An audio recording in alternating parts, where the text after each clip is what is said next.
ბიოგრაფი ლივინგის აღმასრულებელი დირექტორის ვასილ ფხაკაძის თქმით, ისეთი მსოფლიო დონის ბრენდის საქართველოში შემოსვლა, როგორც The Trump Organization-ია, ქვეყნის საინვესტიციო გარემოს მიმართ მაღალ ნდობაზე მიუთითებს. ამის შესახებ მან საქმიანი დილას ეთერში ისაუბრა. The Trump Organization თბილისში 70 სართულიანი მრავალფუნქციური ცათამბჯენის Trump Tower-ის მშენებლობას გეგმავს პროექტი ქართულ კომპანია არქისა და ბიოგრაფი ლივინგთან პარტნიორობით ხორციელდება. ისევე ინფორმაციით ცათამბჯენის პროექტირებაზე მსოფლიოში ერთ-ერთი ყველაზე გავლენიანი არქიტექტურული სტუდია მუშაობს. შეგახსენებთ, რომ თავდაპირველი ინფორმაციით The Wall Street Journal წერდა, რომ თბილისის Trump Tower-ის 70 სართულიანი მრავალფუნქციური ცათამბჯენი იქნებოდა და ისედაც ქალაქში ყველაზე მაღალი ნაგებობის სტატუსს მიიღებდა. მედიის ცნობით, პროექტი პრემიუმ კლასის საცხოვრებელ ფართებს, რიტეილ ზონებსა და სასტუმრო ტიპის ინფრასტრუქტურას გააერთიანებს.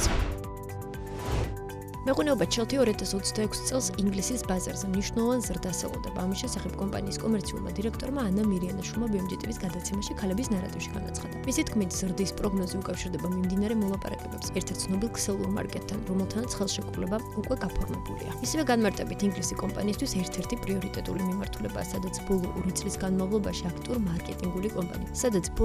განმავლობაში აქტიური მარკეტინგული კამპანიები ხორციელდებოდა. მათ შორის ჩელთი ორჯერ იყო ლონდონი Fashion Week-ის მხარდამჭერი, რომელიც საერთაშორისო მედიის ყურადღება როგორც ბრენდის, ისე ქართული ღვინის მიმართ გაზარდა. მისივე ინფორმაციით, კომპანიის საექსპორტო გეოგრაფიაში კვალწამყვა პოზიციას ევროპა ინარჩუნებს. ტრადიციულად ძლიერი ბაზარი გერმანია, თუმცა მირიანაშვილის შეფასებით, მიმდინარე წელს ზრდა დაფიქსირდა საფრანგეთში, ესპანეთსა და ინგლისში. აზიის მიმართულებით ჩელთი განსაკუთრებულ ყურადღებას ჩინეთზე ამახვილებს, სადაც უკვე გახსნილია საწყობი და დისტრიბუციის ქსელი.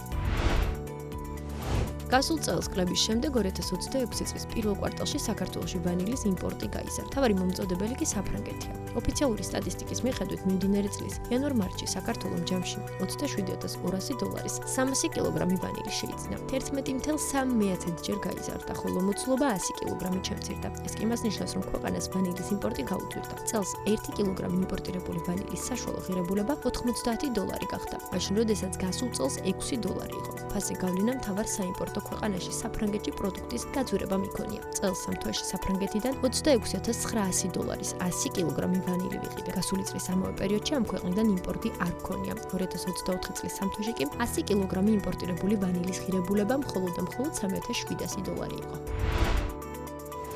საქართველოს პირველ კვარტალში ჩირის იმპორტი გაუძვირდა. ამის შესახებ საქსტატის მონაცემებიდან ირკვევა. სტატისტიკის მიხედვით 2026 წლის იანვარ-მარტში ქვეყანაში ჩირის იმპორტმა 793,000 შეადგინა, საერთო მოცულობამ კი 252 ტონა. შედარებისთვის 2025 წლის ანალოგიურ პერიოდში იმპორტი $721,000 და 315 ტონა შეადგენდა. შესაბამისად, ღირებულებითი მაჩვენებელი 9,9%-ით გაიზარდა, ხოლო იმპორტის მოცულობა 20%-ით შემცირდა. ოფიციალური სტატისტიკის მიხედვით, თუ გასული წლის პირველ კვარტალში კილოგრამი ჩირის იმპორტი საშუალოდ $2 და 28 ცენტი ჩდებოდა, წელს იანვარ-მარტში ფასი $2 და 14 ცენტია. ქვეყნის მიხედვით ჩირის მთავარი მომწოდებელი უზბეკეთია.